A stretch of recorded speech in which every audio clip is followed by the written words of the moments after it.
problemo. How you doing, honey? No problemo. Hey, my love. How you doing, King? I'm doing good. Good to see you, baby. Thank you. Hey, you're very welcome, King. Thank you for saying thank you, honey. All right, y'all, I got up this morning and loaded the Nissan Rogue with 200 bags. Quite challenging working in limited spaces, honey. Do the best that I can. I'm going to put the black bags in place right now. Those will hold the 200 Costco hot dogs so I can see how much room I have left to work with. Hey, girl. This is Shirley Raines, and she's literally changing the face of homelessness. Of course, makeup is not going to get them off the streets, but it's going to make them feel better. It's an escape. It's a small escape from this terrible reality that they're living. They look in the mirror and they see something other than the homeless. Stuff, but it's all out of love. I love my mama so much. She knows that, right? I wanted to feel like she was hugging me, so I put on her robe. And I came and sat in her bed. My mommy was in here by herself, y'all.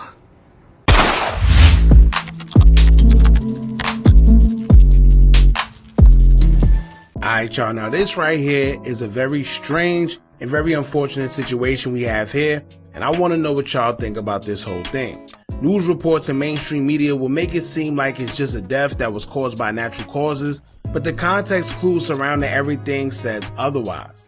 It's one thing to lose your life naturally, but it's another when something may have happened, but the person isn't here to say anything about it.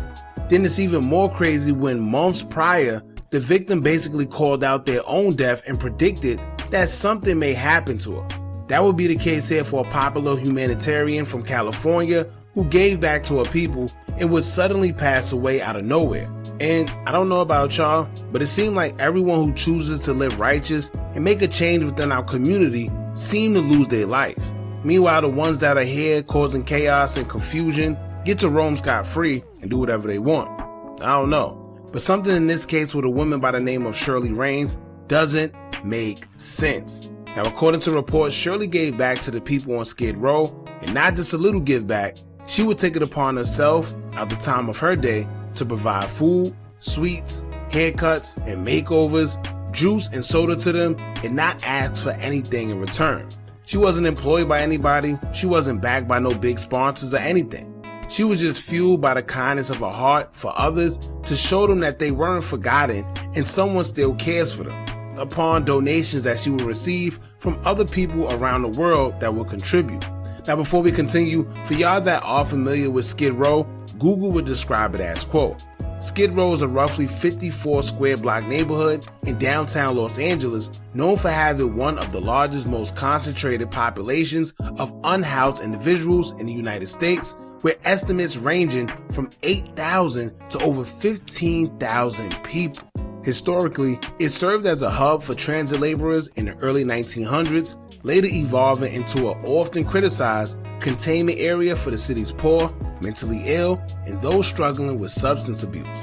Now, in a nutshell, it's an area that holds a bunch of homeless people and or drug users, or sometimes people that have mental illnesses who openly stay out there to live. Occupied with everything from tents, big boxes, and other makeshift ways for people to live in, the city allows them to occupy the space freely without bothering them.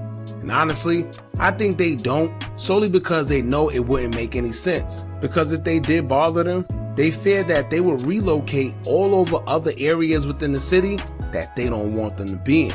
So they let them stay in that area where they're more so contained. Over the years, you have people who come to document the area, some while helping and some not, but people mostly can't believe their eyes when they see what's going on there.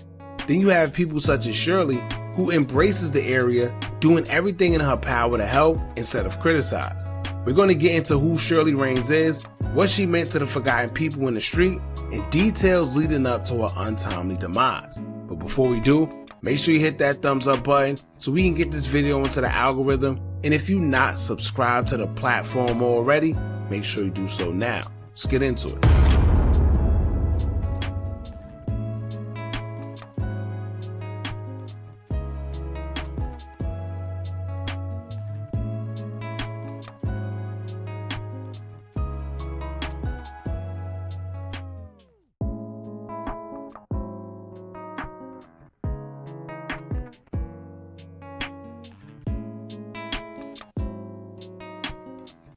No, they're not. I gotta put them back on there. How you doing? Good.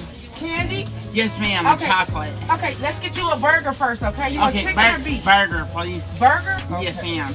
You want cookies or cupcakes? A cupcake. Cupcake? Okay, honey. No soda. No soda? No, ma'am. Okay. I got water. Okay, honey. You want an extra water? No, nothing. Okay, which kind of candy will you want right here? The Reese's. Reese's, okay. Thank you so much. You're welcome. And you want to do one thing from over here? Oh, am I allowed to get popcorn? Yeah, I'll get that for you, honey. Oh, thank you. You're welcome. Did you want? Okay, hold on, honey. Wait, hold on, honey. Oh. Did you want to do a sleeping bag or tent or a blanket? A blanket only if you have enough. I do have enough, honey. I'm fine. All right, here you are, you so Candy. much. You're welcome. Have a blessed day. Thanks. Oh my God, he's so adorable. 58-year-old Shirley Raines, originally from Compton, was a non-profit founder of an organization by the name of Beauty to the Streets. She used her platform to shed light on the ongoing problem that's been plaguing the streets of California for a very long time. She decided to take it on, and for years now, she's been going out to the area every Saturday to provide all types of resources to these men and women, from food, showers, beauty and cosmetics, games, and more. Many may ask what drives her to be able to do so much for these people without expecting anything in return. But ironically, her motivation comes from a deeper place than people may think. Shirley had 6 kids and one died while he was still young. It was his passing that made her want to help others as she experienced what it's like to be homeless as she was herself at the time back in 1990. Shirley, tell us a little bit about why you do this. For me, it comes from my trauma and my pain. I buried my son many years ago. When I buried my son, I was essentially homeless, staying in a hotel, my husband and myself. And I remember the night he was so restless, and I felt so bad for fussing at him. I sent him to my grandmother's house, his great-grandmother, and she left some medication lying around. That, of course, affected my whole mental, the guilt of not having stability. I went into massive panic attack and disorder. I was working and I was just living life, but I wasn't a happy person. I was very traumatized, you know what I mean? And I wanted a purpose for my pain. I knew I couldn't get rid of the pain, but I knew if I could find a purpose for it, if it make sense. So she's more than familiar with the feeling firsthand. So she made it her business to give these individuals something to look forward to despite their situation. Shirley realized quick that it wasn't only food that they wanted, but they want to feel like everybody else. The women were more interested in hair and makeup. Men was also interested in getting haircuts in addition to the food that they both received. In 2017, Shirley's twin sister encouraged her to go with a friend to volunteer and help homeless people at an event for them. It was there where everything started, and she built a reputation and learned from the girls that was there. One day, she returned to the event with beauty products and a bucket of hot water, dyeing women's hair, and handing out makeup kits. That attracted a large following because she wasn't just offering the typical food that everyone else was giving out, and she had good mannerism towards them despite their situation. As y'all know, most people just give away things that either they don't want or was going to throw out in the first place. This moment encouraged Shirley to build her own group of volunteers, and she never looked back after. She created and registered Beauty to the Streets in 2019 as a nonprofit and continued her unique approach to applying cosmetics to the homeless, including dyeing their hair. Although Shirley created her own nonprofit, she did work a full-time job from Monday through Friday. Shirley worked over the years as a 411 operator, fitness instructor, and a medical biller, always keeping a job to provide for her children. We don't know how she did it, but working a full-time job didn't stop her from making 400 to 600 meals for people a week in her one-bedroom apartment. Then when Saturday came, instead of relaxing and trying to get a break, that's when she would go out to Skid Row and feed the homeless, as this went on for years. In 2021, one of the worst years ever, Shirley was having the best year ever as she received the 2021 Hero of the Year award from CNN. It was at this point where she would realize that her job hadn't gone unnoticed. Throughout the years, Shirley would post her interactions with the homeless on her Instagram account to her 1 million plus followers and 5 million plus followers on TikTok.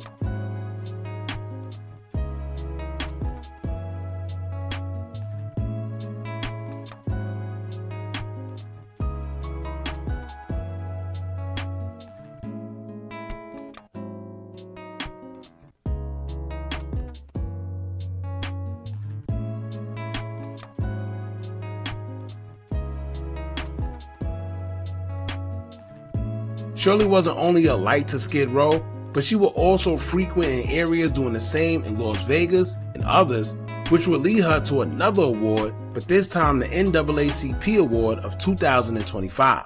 She was named 2025's Outstanding Social Media Personality. Although it seemed like she had the world in her palm, Shirley would become suspicious of something. She couldn't quite explain it, but she claims she just didn't feel like herself, also alleging that she feels like she was drugged. She don't know who could have done anything to her, but she states that her body had bruises and she felt weird after going to sleep for 3 days straight. And it's easy to say, how would she know if she was drugged?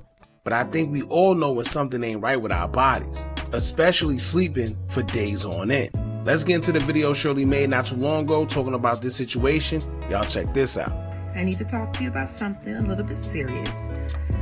I realize I've been missing all week long.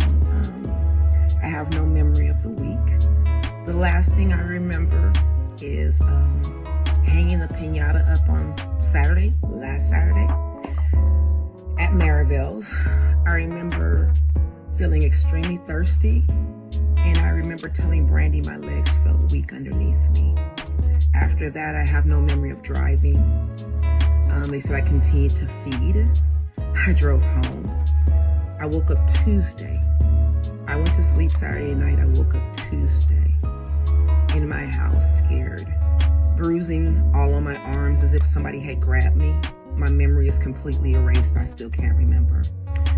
I went to the doctor. It was too late to draw my blood to see if anything was in there. I'm still not 100% back to normal. My daughter's been taking care of me. It's been extremely scary. They ran all kind of blood tests on me. Nothing comes up. They think I need to do a better job watching, my surroundings. Somebody might have slipped me something. But that's where I've been all week. You haven't seen me feed, no donuts, no hot dogs, no pizza, no nothing. I'm still trying to get my memory back. I don't remember. It's extremely scary. And I'm just really trying to process. That's where I've been. Now, as y'all can see, she explained how she felt and what she believes could be the reason.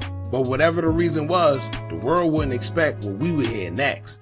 Because as of today, after telling the world that she feels like she was drugged and woke up after days of sleeping with bruises on her body, Shirley would be found deceased in her home. According to reports, she was found in her home deceased, although nobody knows what happened, and until an autopsy come out, we just don't know. From first glance, investigators haven't stated that any foul play was involved, and the world will find out after her daughter issued a message via her nonprofit page. She posted and captioned it stating, quote, "Statement from Beauty to the Streets. It is with profound sorrow and heavy hearts that Beauty to the Streets announces the passing of our beloved CEO and founder Shirley Raines, affectionately known to so many as Miss Shirley. Miss Shirley dedicated her life to serving others and made an immeasurable impact on homeless communities throughout Los Angeles and Nevada. Through her tireless advocacy, deep compassion, and unwavering commitment, she used her powerful media platform to amplify the voices of those in need and to bring dignity, resources, and hope to some of the most undeserved population. This loss is devastating to the entire Beauty to the Streets team, the communities we serve, and the countless individuals whose lives were forever changed by Miss Shirley's love, generosity, and selfless service. Her legacy will continue to live on through the work she started and the hearts she touched. We humbly ask that you keep Miss Shirley's family, loved ones, and the Beauty to the Streets family in your prayers during this incredibly difficult time. Further information will be shared as it becomes available. Now, to be honest with you, I think we're all kind of side-eyeing this situation because something just don't seem right. Not too long ago, she was telling the world that she feels like she was drugged out of nowhere, had bruises, and slept for days, which is unlike her. And then not too long after that, she passed away under unknown circumstances. Her family stated that she didn't have any illnesses that they could pinpoint was the reason. They did have a wellness check, I think if I'm not mistaken. Judging from what her daughter said, her daughter was the one that went and found her body there. So I don't know what type of investigations they're going to be doing after this. Maybe they might investigate the daughter just to find out and make sure, or check surveillance, who knows. But if she says she was kind of drugged not too long ago, and they find that she's just in her house and it seems like she was drugged, we won't really know until the autopsy come out, but something just isn't right here, y'all. I'm not sure, but y'all let me know what y'all think about this. Don't forget to like, comment, share, and subscribe. Hit that bell so you're notified every time we drop new content. And remember, as long as you keep on watching, I'ma keep on dropping. I'm out.